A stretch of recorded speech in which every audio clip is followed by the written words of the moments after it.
नमस्कार, स्वागत है आपका रिपोर्टर 24x7 में। मैं हूं समर्थ वाजपेयी। आतंक का कोई मजहब नहीं होता। ईमान, इंसानियत, रहम जैसे शब्द आतंकियों के शब्दकोश में लिखे ही नहीं जाते हैं। लेकिन क्या आतंक इतना घिनौना चेहरा भी आतंक का हो सकता है कि मासूम बच्चों को मौत के घाट उतारने से पहले वो एक बार भी ना सोचे? क्या किसी का दिल इतना कठोर भी हो सकता है कि नन्हे बच्चों को गोलियों से भून डालने को वो अपना जायज बदला करार दे?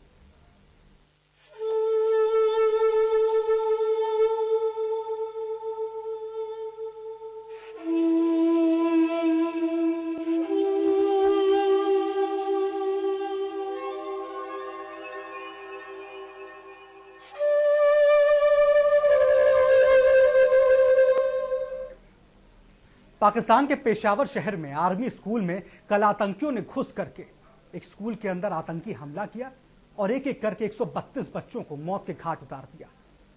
आज पूरे देश में, सिर्फ देश में नहीं पूरे विश्व में उन बच्चों को याद किया जा रहा है, उन बच्चों को श्रद्धांजलि दी जा रही।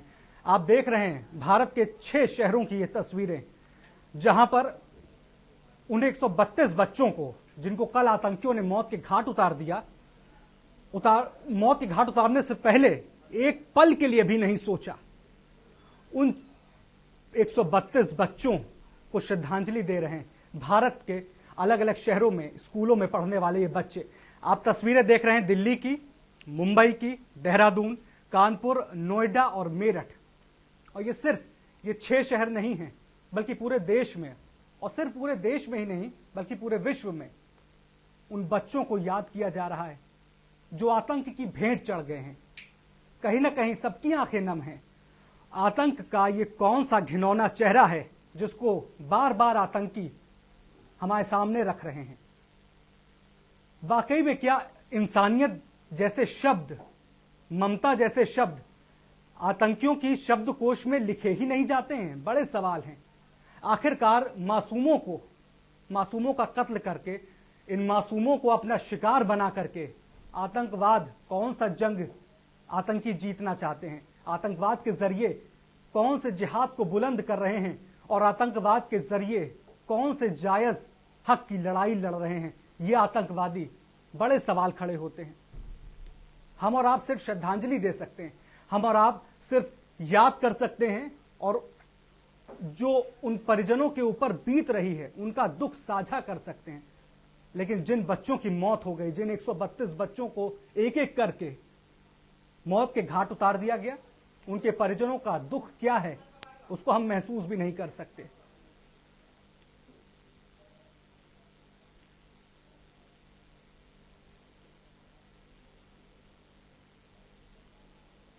पाकिस्तान के पेशावर में आर्मी स्कूल में हुए आतंकी हमले ने सबको झकझोर कर रख दिया। स्कूल में घुसकर जिस तरह से आतंकियों ने एक एक करके 132 बच्चों को भून डाला, उससे इंसानों को इंसानियत पर शर्म आ गई। इन आतंकी हमलों के बाद भारत में भी हाई अलर्ट घोषित कर दिया गया है।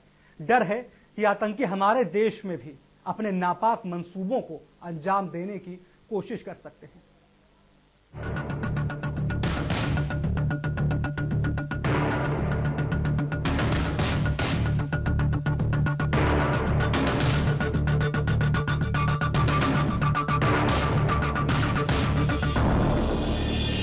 पाकिस्तान के पेशावर में आर्मी स्कूल में हुए आतंकवादी हमले के बाद भारत में भी स्कूलों की सुरक्षा बढ़ाने की बातें हो रही हैं। ऐसी आशंका जताई जा रही है कि भारत में भी आतंकी इस तरह की घटना को अंजाम दे सकते हैं। दिल्ली पुलिस ने हाई अलर्ट जारी करते हुए राजधानी के स्कूलों के आसपास निगरानी बढ़ा दी है। पुलिस की तरफ से सभी थानों को इस संबंध में निर्देश जारी किए गए हैं कि स्कूलों की सुरक्षा पर पैनी नजर रखी जाए और ये सुनिश्चित किया जाए कि आतंकी अपने नापाक मंसूबों पर कामयाब न हो पाए। जरा सी भी आशंका पर तुरंत पड़ताल की जाए। कल की घटना के बाद से सभी के मन में एक डर सा बैठ गया है। यही वजह है कि दिल्ली पुलिस ने अपने सभी अधिकारियों को स्कूलों के प्रिंसिपलों से बात करके सुरक्षा मजबूत करने के लिए कहा है। साथ ही स्कूल प्रबंधन और अभिभावकों से भी कहा गया है कि स्कूल के आसपास किसी भी संदिग्ध को देखें तो तुरंत इसकी जानकारी पुलिस को दें। आशंका जताई जा रही है कि पिछले साल मध्य प्रदेश की जेल से भागे एक सिमी के 5 आतंकी किसी बड़े आतंकी हमले को अंजाम देने की फिराक में है। यही वजह है कि पुलिस और सुरक्षा एजेंसियां कोई भी कसर नहीं छोड़ना चाहती। पुलिस ने जो एडवाइजरी जारी की है उसके हिसाब से जिस वक्त स्कूल में बच्चे आएं और स्कूल की जब छुट्टी हो उस वक्त स्कूल के आसपास पीसीआर वैन मौजूद रहेगी। स्कूल में आने जाने वाले अनजान शख्स पर निगरानी रखी जाए, स्कूल के गेट बंद रखे जाएं और जांच के बाद ही किसी को एंट्री दी जाए। क्रिसमस, न्यू ईयर और गणतंत्र दिवस के मौके पर अमेरिकी राष्ट्रपति बराक ओबामा के भारत आने को लेकर पूरे देश में तैयारियां चल रही हैं और आतंकी ऐसे ही मौकों की तलाश में रहते हैं। ऐसे में रक्षा मंत्री मनोहर पर्रिकर ने भी कहा है कि कल पाक की घटना के बाद भारत को अलर्ट रहने की जरूरत है। ऑस्ट्रेलिया में सोमवार को बंधक संकट के बाद पहले ही दिल्ली में मॉल जैसी सार्वजनिक जगहों पर सुरक्षा कड़ी कर दी गई थी। वहीं पाकिस्तान के पेशावर में हुई घटना के बाद से स्कूलों की सुरक्षा भी चिंता का सबब बन गई है।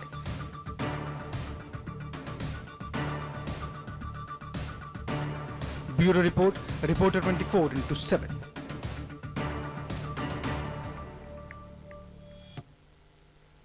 तो भारत में भी खतरा मंडरा रहा है। शक जताया जा रहा, अंदेशा जताया जा रहा है कि आतंकी इस तरह की किसी वारदात को भारत में भी अंजाम देने की कोशिश कर सकते हैं, जिसके लिहाज से सुरक्षा एजेंसियों ने एडवाइजरी जारी कर दी है। लेकिन सबसे बड़ा सवाल यही है कि आतंक का ये घिनौना चेहरा आखिरकार कब तक हम देखेंगे और किस तरह का आतंक ये सिर्फ किसी एक देश में नहीं बल्कि पूरी दुनिया में फैला हुआ है। इसी पर चर्चा करने के लिए हमारे साथ मेहमान जुड़ चुके हैं। हमारे साथ पीयूष पंत जी जुड़ चुके हैं जो वरिष्ठ पत्रकार हैं, और हमारे साथ बीएस बिष्ट जुड़ चुके हैं, रिटायर्ड डीआईजी हैं। आप दोनों मेहमानों का बहुत बहुत स्वागत है हमारे कार्यक्रम में। सबसे पहला सवाल मेरा पीयूष पंत जी आपसे, शायद इससे घिनौना चेहरा आतंक का कोई नहीं कहा जा सकता, जिस तरह से यह आतंकवादी घटना हमारे सबके जहन को झकझोर करके जिसने रख दिया, शायद इससे बदतर और कोई घटना नहीं हो सकती। हाँ, निश्चित रूप से जिस तरह से इतने सारे बच्चों को मारा गया है और जिस स्तर पे मारा गया है, तो निश्चित रूप से ये ऐसी घटना है जो कि हिला देती है आपको।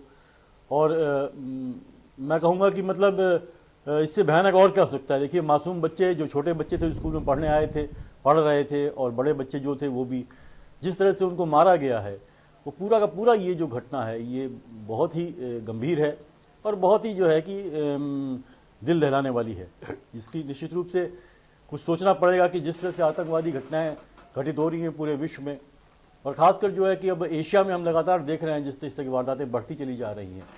और पाकिस्तान में खुद जो पाकिस्तान जो है जिस पे ये इल्ज़ाम लगता रहा है कि लगातार जो है भारत पे वो जो है कि आतंकवादी हमले करवाता रहता है, उसके यहाँ खुद अपने घर में जो है इस तरह के हमले हो रहे हैं। तो निश्चित रूप से बहुत ही भयानक चीज़ है और सभी देशों को ये सोचना पड़ेगा कि कैसे इस पर काबू पाया जा सके। बीएस बिष्ट साहब, जिस तरह से ये, जैसे मैंने पीयूष पंत जी से कहा कि झकझोर देने वाली घटना है, आखिरकार कैसे इतने निर्मम हो सकते हैं? आखिरकार कैसे, मतलब छोटे बच्चों तक को नहीं छोड़ा जा रहा है? अब ये आतंकवाद की जो पूरी लड़ाई छेड़ रखी, अब वो इस स्थिति पर पहुंच गई है कि इस कमजोर को निशाना बना करके लगातार अपनी आवाज को बुलंद करना। इसमें हमें पूरे बैकग्राउंड में जाना पड़ेगा। देखिए, जो पाकिस्तान का आतंकवाद है एक होकर आगंदा बनाया गया है, ये था नहीं। मैं आपको याद दिलाऊं, जब से बांग्लादेश आज़ाद हुआ, उनकी आर्मी के लोग यहाँ हमारे यहाँ डिटेन रहे इतने साल। उसके बाद उनकी जो आर्मी में ट्रेनिंग होती है, शुरू से उनको ये सिखाया जाता है कि हमने कैसे बदला लेना है, और उनको शपथ दिलाई जाती है कि आपने हिंदुस्तान के खिलाफ इसका बदला लेना है। और वो जो यंग ऑफिसर थे आज वो जनरल बन गए हैं, कोई फील्ड मार्शल बना है, कोई रिटायर्ड है, कोई ISI में है। तो ये उन्होंने एक प्रण कर लिया कि हम हिंदुस्तान से हमने बदला ही लेना है। फिर उन्होंने सन 48 में हमला किया कबालियों का, उसमें मुँह खाई। फिर उन्होंने 65 में किया, वहाँ भी हार गए। 71 में भी हार गए। फिर सैचन में उन्होंने हमला किया था, वहाँ भी हार गए। फिर कारगिल का उन्होंने सहारा लिया, वहाँ भी वो हार गए। वो समझते थे कि यहाँ से हम हट नहीं पाएंगे। अब प्रॉब्लम क्या है, वहाँ जो पॉलिटिकल इस्टेब्लिशमेंट है वो पूरे आर्मी के कंट्रोल में है। सेकंड, ये तो है मिलिट्री एस्पेक्ट। सेकंड, आप धार्मिक एस्पेक्ट देखिए, उनके मदरसे जो चलते हैं मैं तो कहूँगा, मैं ज़्यादा कह रहा हूँ कि हमारे देश में भी कुछ मदरसे हैं जो बच्चों को शिक्षा देते हैं, वो ये आतंकवाद की शिक्षा देते हैं और हेट्रेड, पूरे हेट्रेड। बच्चे में जब हेट्रेड क्रिएट होगी, अब एक हमारे गुरुकुलों में सिखाया जाता था जी लेकिन ऐसा नहीं है। बिश हमारे जी, यहाँ कितना ये है, लड़ाई कितना आखिरकार सही है किसके खिलाफ ये लड़ाई है? ये क्या हिंदुस्तान के खिलाफ लड़ाई? क्योंकि अब तो ये सिर्फ हिंदुस्तान के खिलाफ लड़ाई है, बाकी उसी में आ रहा हूँ जी उसी में आ रहा हूँ। जी मैं एक आपको जो बैकग्राउंड दे रहा हूँ, हमारे गुरुकुल में सिखाया जाता है बच्चे को ना आदर्श, वो आदर्श उसके जीन में चला जाता है। और वही अब इन बच्चों को क्या सिखाया जाता गुरुकुल है? है कहाँ? आतंकवाद। बेशक गुरुकुल नहीं है नहीं, कहाँ? आज की बात नहीं कह रहा हूँ मैं, पुरानी के तो एक आप एग्जाम्पल मदरसे दे तो रहा आप हूँ। आज की मदरसे की अब बात ये कर रहे क्या हैं। है कि इनके जीन आज में के चला मदरसे गया की है। बात कर रहे हैं आप, और वो गुरुकुल जीन का आप में पीछे इतना जा रहे चला हैं। गया है, वो इसके बगैर रह नहीं सकते। और हिंदुस्तान के खिलाफ हेट्रेड है, तो वो तो नहीं, अब तो पाकिस्तानियों को खुद दंश झेलना पड़ रहा है ना, ये ऐसा आतंकवाद को जिसको पनपाया है। अब वो भारत के खिलाफ खाली आतंकवाद नहीं छिड़ा हुआ, उनके अंदरूनी आतंकवाद इतना अब मजबूत होता चला जा रहा है, जिसका खामियाजा भुगतना पड़ रहा है। देखिए, जब आपने ये पाकिस्तान ने जब दलदल बना दिया है, तो दलदल बनाया था, तो दलदल में एक दिन उनको भी आना पड़ेगा। जो दूसरे के लिए खड्डा खोदता है उसमें वो खड्डे में जाएगा। पहले वो औरों के लिए था, अब उनके लिए हो रहा है जी। और देखिए, मैं बताऊं, जैसे पंजाब में भिंडरेवाला को किसी पार्टी ने अपने लिए यूज किया, हाँ, मतलब और अपने बाद वो इस्तेमाल- उल्टा हो गया। हाँ, लेकिन ये अब वो होता ही है। नासूर, अब हाँ। वही चीज नासूर वही बनती नासूर चली जा बन रही है रही है। पाकिस्तान के। लेकिन पीयूष पंत जी, ये अगर समझने की कोशिश करी जाए, आखिरकार जिहाद के नाम पर ये जो लड़ाई तथाकथित छेड़ी जा रही है, ये आखिरकार क्या साबित करना चाह रहे हैं? और मतलब ये लड़ाई है कैसी? आप इतनी क्रूरता दिखाते हैं, आईएसआईएस इतना क्रूर होता चला जा रहा है, एक मुसीबत का सबब बन गया पूरी दुनिया के लिए। और इस तरह की जब आतंकी घटनाएं हमारे सामने आती हैं, छोटे छोटे बच्चों को निशाना बनाया जाता है, आखिरकार ये साबित क्या कर रहे हैं? ये किसकी लड़ाई है? कौन से धर्म की लड़ाई है? कौन से समुदाय की लड़ाई है जिसमें कोई भी हद नहीं है? देखिए, ये बहके हुए लोगों की लड़ाई है, जो बहक गए हैं, जिन्हें समझ में नहीं आ रहा क्या करना है, और वो अपनी जो एक सत्ता को स्थापित करने के लिए धर्म का सहारा ले रहे हैं। वो धर्म के आधार पे वो, चूंकि देखिए, ये जो आतंकवादी गुट हैं वहाँ पे, जिन्होंने ये घटना को अंजाम दिया है, ये लोग शरीयत की बात करते हैं, और इनका इसीलिए खिलाफत है पाकिस्तानी सरकार से कि वो चाहते हैं कि शरीयत के हिसाब से कानून बने और उसी हिसाब से जो है पाकिस्तान को चलना चाहिए, क्योंकि वो मानते हैं कि ये एक इस्लामिक स्टेट है पाकिस्तान, क्योंकि पाकिस्तान का संविधान उसमें डिक्लेयर्ड है कि वो इस्लामिक स्टेट है। तो उनका ये कहना है कि एक शरीयत के हिसाब से चलना चाहिए, वही जो शरीयत के कानून है उसके हिसाब से यहाँ की सत्ता चलनी चाहिए। तो उनका विरोध है उसको लेके लगातार। और जो देखिए कि ये एक तरह से जो है अमेरिका जो है, जिस तरह से अमेरिका परस्ती पाकिस्तान की सरकार की रही है हमेशा, चूंकि ये जो समूह है ये लगातार अमेरिका के विरोधी रहे, कि उनका मानना है कि अमेरिका ने जो है जिस तरह से जो है अफगानिस्तान में जो है जिस तरह से लड़ाई करी है, और वहाँ पे जितने लोग थे उनको मारा गया है, वहाँ पे जिस तरह से नाटो की सेनाओं के द्वारा मारा गया है, उसको लेके जो है कि अमेरिका के हमेशा खिलाफत करती रहे हुए। लेकिन चूंकि उनको लगता है कि पाकिस्तान की सरकार भी जो है वो जो है लगातार अमेरिका के साथ रहती है, अमेरिका का साथ देती है, अमेरिका के ऊपर निर्भर है, तो ये अब उनका सीधा सीधा जो है वो एक पाकिस्तानी सरकार के खिलाफ भी उनकी ये लड़ाई है। और इसमें जो है कि 2-3 गुट भी अब बढ़ चुके हैं। मैं आपको बताऊं कि 2012 में 2013 में जो है ये गुट एक तो 2008 में ये बने थे, एक अम्ब्रेला के नीचे कम से कम जो है कि 13 गुट जो इस्लामिक गुट थे ये आए थे। लेकिन उसके बाद ये लगातार इनमें मनमुटाव होता रहा है अपनी स्ट्रेटजी को लेके। कुछ लोग चाहते थे कि नहीं, सरकार के साथ बातचीत हो, जो बातचीत चली भी है, 2013 तक बातचीत चली सरकार के, नवाज शरीफ के साथ भी 2014 के जनवरी में बातचीत चली है, लेकिन लगातार जो है मनमुटाव होता रहा, ये गुट बढ़ते रहे। ये जो दूसरा गुट है ये लगातार जो है ज्यादा हिंसक गुट है, और इसी ने ये जो आक्रमण किया है, और ये चाहते हैं कि सरकार किसी भी तरह से जो है वो जो है कि इस तरह की काम न करे और अमेरिका का समर्थन न करे, और जो है वो जो है हमारे जो हम कह रहे हैं उस तरह के रिफॉर्म करे। तो अपनी बातों को मनवाने के लिए कहीं ना कहीं इन ऐसे मासूम टारगेट बनाए जाते हैं, और ये टारगेट बेगुनाह जो उनका वक्तव्य है वो ये कि चूंकि आपने जो है कि हमारे यहाँ जो है आपने लगातार बम बरसाए हैं, हाँ। तो उसका ये बदला हम पाकिस्तान सरकार से ले रहे हैं, आर्मी खासकर आर्मी से ले रहे हैं, क्योंकि आपको पता होगा कि आर्मी का ऑपरेशन चल रहा है लगातार, जो मिलिटेंट्स हैं उनको खत्म करने के लिए, जो वहाँ का जो कबीलाई इलाका है वो वहां से, तो उनका जो एक वक्तव्य आया है कि हमने उसी का बदला लिया है, जो हमारे परिवारों पे आपने बम बरसाए थे उसका ये बदला है। लेकिन ये बदले की राजनीति नहीं चलनी चाहिए। और जिस तरह से मासूमों को मारा गया है, हाँ, बात वही है कोई भी पीयूष बात पंत जी, नहीं। आखिरकार इस लड़ाई में बेगुनाह लोगों को, निहत्थे लोगों को क्यों भेंट चढ़ाया जा रहा है? बिश साहब, लड़ाई अपनी जायज है, ठीक है, आप अगर कोई अपनी मांग, खैर आतंक की लड़ाई कहीं से भी जायज नहीं कही जा सकती, लेकिन अगर आप अपनी लड़ाई को जायज करार दे रहे हैं तो इस तरह की तो घटनाएं, कम से कम इस तरह की आतंक तो ना फैलाइए कि जिसमें निहत्तों को आप, बेगुनाह लोगों को आप भेंट चढ़ा रहे हैं। इसमें क्या है, पाकिस्तान की आर्मी जो है वो बलूचिस्तान में बहुत ज्यादती कर रही है। आतंकवादियों को मारना ठीक है, लड़ाई करना ठीक है, उनके हाउस के रेड करना ठीक है, लेकिन कोई भी आर्मी जब हमला करती है तो उसमें ज्यादती होती है। पाकिस्तान आर्मी ने क्या कर दिया, जैसे बांग्लादेश में भी किया था, उन्होंने बेतहा जेनोसाइड किया था। यहाँ भी वो क्या कर रहे हैं, औरतों को तंग कर रहे हैं, बलात्कार कर रहे हैं, रेप कर रहे हैं, एक्सटॉर्शन कर रहे हैं, पैसा वसूल कर रहे हैं, उनका जीना हराम कर रखा है। अब उनको जो आतंकवादी हैं उनको बड़ा, वैसे पीड़ा किसको नहीं होगी, भले वो खूंखार हैं, इंसान हैं, उनको भी पीड़ा होती है। तो जब वो ज्यादती हो गई इनकी बहुत ज़्यादा, अभी ये नए चीफ के आने के बाद ज़्यादा हुआ, पहले इतना ज़्यादा नहीं था। अब उन्होंने इनको एक लेसन, सबक सिखाना चाहा कि जैसी पीड़ा हमको होती है तो हम आपके को पीड़ा देना चाहते हैं। उन्होंने ये टारगेट चुना जो आर्मी स्कूल, उसमें आर्मी के बच्चे ज़्यादा होते हैं। उन्होंने, अच्छा इनका कोई दीन धर्म होता नहीं, उनमें दीन दया होती नहीं, बिल्कुल नहीं होते। कोई भी आदी हो जाता है, ये तो नशा है इनको कि हमने आतंकवाद फैलाना, इनमें कुछ नहीं देखना, बच्चा हो, बूढ़ा हो, अपाहिज हो, इन्होंने क्या करना, अपनी सुप्रीमेसी दिखानी, हमने इतने मार दिए। और वही इन्होंने किया है यहाँ, और ये और भी करेंगे। अभी आप मत सोचिए कि अब बंद हो जाएगा, नहीं होगा बंद। आज महिला कॉलेज के बाहर, पाकिस्तान में डिग्री कॉलेज के बाहर आज 2 बम धमाके हुए हैं, आज भी हुए हैं। ये अभी चलता रहेगा जी, ये चलता रहेगा। देखिए आप आर्मी कितनी भी, मैं कहता हूँ जब तक पब्लिक इनका साथ ना दे, पब्लिक, शायद इसमें थोड़ा टर्निंग पॉइंट हो सकता है धीरे धीरे। जैसे पंजाब में हुआ, आतंकवाद चरम सीमा में था, वहाँ पीक आवर में, तो पब्लिक इनका साथ देती थी, कोई खाना खिलाता तो पैसे देते थे, सब कुछ है, ब्लड के तो मजबूरी की वजह से ही होता था बिश साहब। नहीं, शुरू में मजदूरी नहीं थी, शुरू में उनका एम था खालिस्तान बनाना, मिसगाइडेड थे सब। पाकिस्तान से उनको आदेश आ रहे थे, तो धीरे धीरे उन्होंने क्या किया, इनके साथ भी बलात्कार, और ये मैं तो वहाँ देखा हुआ ना, रोते थे बाद में। हम क्या किया, जब पब्लिक ने साहस बटोरा और इनका साथ नहीं दिया तो आतंकवाद खत्म हो गया।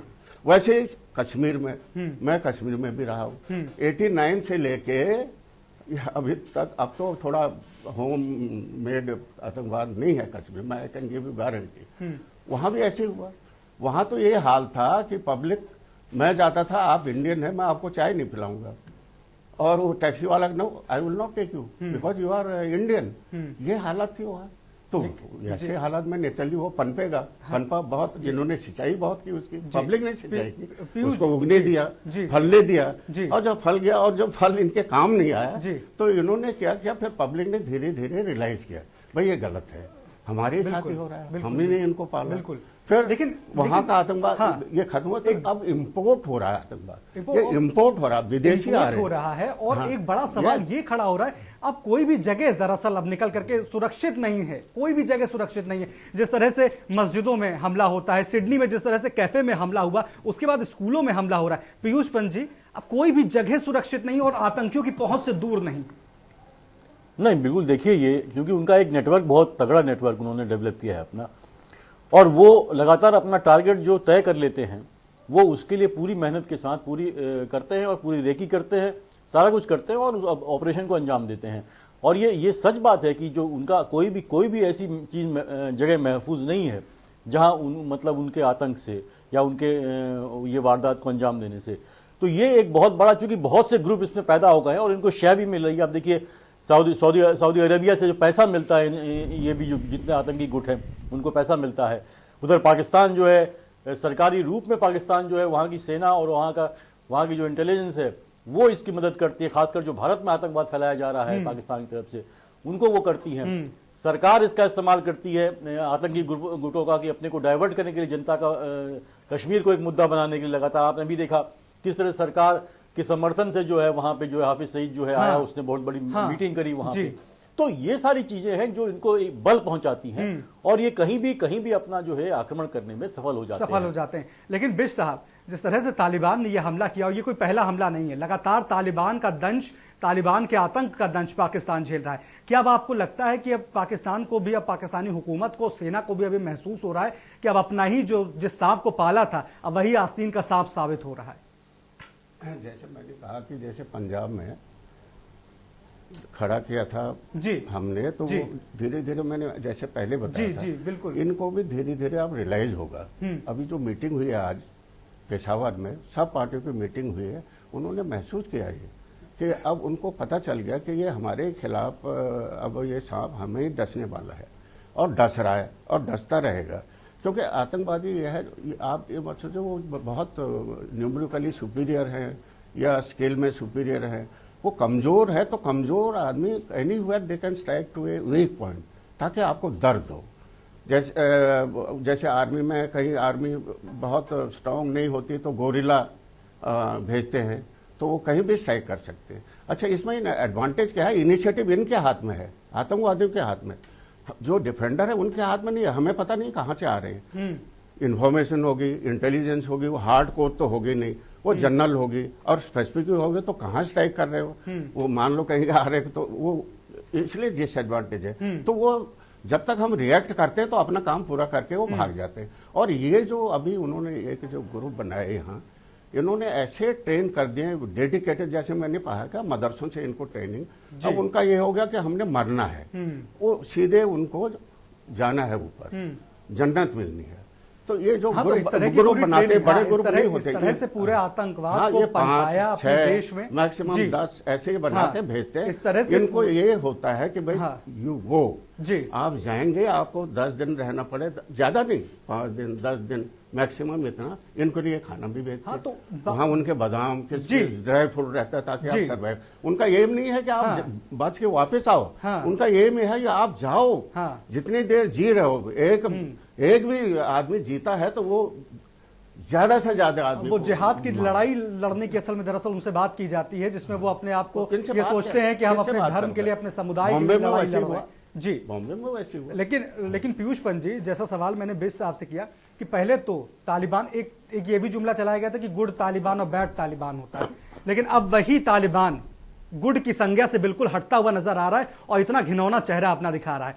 लेकिन दरअसल पाकिस्तान की आर्मी हो, उसका भी दोहरा चरित्र सामने आता है। एक तरफ तो वो तालिबान, क्योंकि अब समझ में आ रहा है उनको क्या वो उनके खिलाफ हो गया है, अब वो पाकिस्तान के लिए सरदर्द बन के खड़ा हो गया सेना के लिए, तो उनके खिलाफ तो कार्रवाई की जा रही, लेकिन दूसरी तरफ हाफिज सईद को सर पे चढ़ा करके रखा जाता, बचाया जाता है उसको। तो ये दोहरी नीति कब तक चलेगी पाकिस्तान के हित में? क्योंकि अब अगर लड़ना होगा आतंकवाद के खिलाफ तो सभी के खिलाफ लड़ना होगा। देखिए, ये दोगली नीति लगातार पाकिस्तान इसको फॉलो करता रहा है, और जैसे आपने कहा कि जो है कि गुड टेररिस्ट और बैड टेररिस्ट वाली जो है, हालांकि तालिबान और बैड तालिबान वाला, जी, good Taliban bad Taliban. Good Taliban वो है उनके हिसाब से जो कि भारत में जो है, जो भारत में हमला करता और आतंकवाद फैलाते हैं, यहाँ पे हमले करते हैं, और बैड वो है जो उनके अपने देश में ही जो है इस तरह की घटनाएं को अंजाम देते हैं।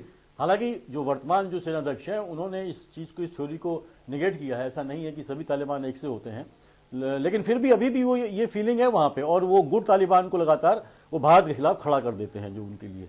तो लेकिन अब देखिए, पहली बार ऐसा हुआ है कि ये आर्मी के खुद के उनके अपने स्कूल में ये हमला हुआ है, तो निश्चित रूप से अब वो तिलमिलाई हुई है आर्मी, और आर्मी ने जो ऑपरेशन किया है उसका रिएक्शन के रूप में इन्होंने कहा है कि हमने ये हमला किया है। तो निश्चित रूप से अभी देखिए, आज ही जो है सारे राजेंद्र मिले, उन्होंने जो है ये एक अध्यादेश पास किया जिसमें जो कैपिटल पनिशमेंट जो बैन हो गया था उसको हटा दिया गया है, तो अब उसकी मौत की सजा भी वहां मिल सकती है। तो ये इस तरह का एक लगातार अब काफी अलर्ट हो गया, और नवाज शरीफ ने भी कहा है कि हम जो है कि सब पूरा बदला लेंगे और इसको यहां से अपने देश से हटाएंगे। लेकिन सवाल यही कि ये बातें पहले भी कहते रहे, पहले भी लगातार बोलते, लेकिन जो देखिए वो जो वही वेस्टेड इंटरेस्ट जो है तमाम लोगों का जो है, उसमें आर्मी का भी वेस्टेड इंटरेस्ट है ताकि वो आतंकवाद, जब तक आतंकवाद, आप जैसे आपने कहा कि आप जबकि पूरे आतंकवाद को नहीं समाप्त करेंगे, वो बैड और गुड नहीं होता है। आतंकवाद को अगर आप स्टेट स्पॉन्सर्ड आतंकवाद होगा तो निश्चित रूप से उसका एक ऑफशूट पैदा होगा जो आपसे असंतुष्ट है, जो सरकार से संतुष्ट है, और वही हम देख रहे हैं यहाँ पे हो रहा है कि ये पूरा समुदाय, ये जो ग्रुप है,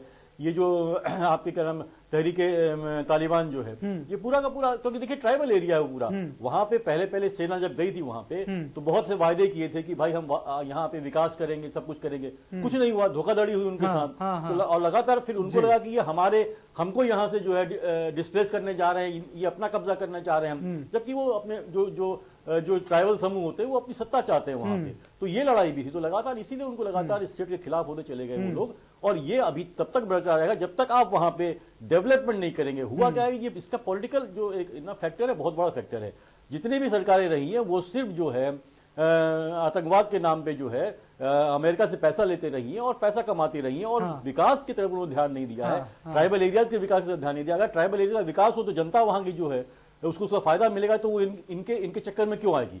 वो धर्म के नाम पे जो बातें कही जाती है उसके प्रभाव में नहीं आएगी, उसको विकास चाहिए। जब विकास नहीं होता है तो जनता जो है कि एक धर्म की तरफ मुड़ती है, उस बरगला जाती है उस तरफ से। तो उसका यही परिणाम है। तो विकास भी बहुत जरूरी है, तो सरकार को बहुत से कदम उठाने पड़ेंगे। आतंकवाद से आप सिर्फ अकेले नहीं लड़ सकते हैं। एक जो है कि आपको उसके कई आयाम हैं जिनको आपको देखना होगा, उनको दुरुस्त करना होगा। जी नहीं, आयाम तो कई हैं, लेकिन आतंकवाद से लड़ने के लिए बिज साहब एक ईमानदार सोच भी बहुत जरूरी है। जिस तरह से प्रेस कॉन्फ्रेंस करी नवाज शरीफ ने, बाहर निकल करके उन्होंने कहा कि अफगानिस्तान के खिलाफ हम आतंकवादियों को अपनी जमीन इस्तेमाल करने नहीं देंगे, हैं, हम पुख्ता उनके आतंकवादियों को कंट्रोल करने की पूरी कोशिश करेंगे। ये एक तरफ वो ये भी बोल सकते थे कि हाँ नहीं, भारत के खिलाफ भी हम अपनी जमीन को इस्तेमाल नहीं होने देंगे। तो ये जो दोहरी चाल चलने की कोशिश हो रही है, जब तक ईमानदार एक पुख्ता कदम नहीं उठाया जाएगा पाकिस्तान की तरफ से, तब तक वो खुद भी आतंकवाद से के दंश से नहीं बाहर निकल पाएगा, और जो बाकी देश हैं वो भी कहीं ना कहीं आतंकवाद के प्रायोजित आतंक से नहीं छूट पाएंगे। देखिए, आतंकवाद के खिलाफ जो है दोहरे चेहरे तो पूरे वर्ल्ड में ही हैं। अमेरिका का दोहरा चेहरा है, आप माने ना माने, वो हमसे कुछ कह देते हैं, उनको कुछ कहते हैं जी। और व्हाट इज गुड और what is bad? Taliban he Taliban, good bad क्या होता है? या आपका तो ये लेसर तालिबान है, ये वो क्या खूंखार तालिबान है? ऐसा तो नहीं हो सकता। देखिए, इनको एकजुट होके हमारे प्रधानमंत्री ने असेंबली में बोला था कि तालिबान के खिलाफ या आतंकवाद के खिलाफ पूरे देश को एकजुट होकर लड़ना पड़ेगा। और वो लड़ना ऐसे पड़ेगा नहीं, आपको करनी और कथनी में एक करना पड़ेगा, इसको एक करना पड़ेगा, ईमानदार सोच लेकर के आनी होगी। इसको मिलाना करने कम को से कम ये सोचना चाहिए ना कि हमारा ही देश अब उसके दंश झेल रहा है। आपका लेकिन ये ईमानदार सोच पे वो रहेंगे कि नहीं, इस पर भी हम चर्चा करेंगे। छोटे से ब्रेक ले, रुक रहे हैं, चर्चा जारी है।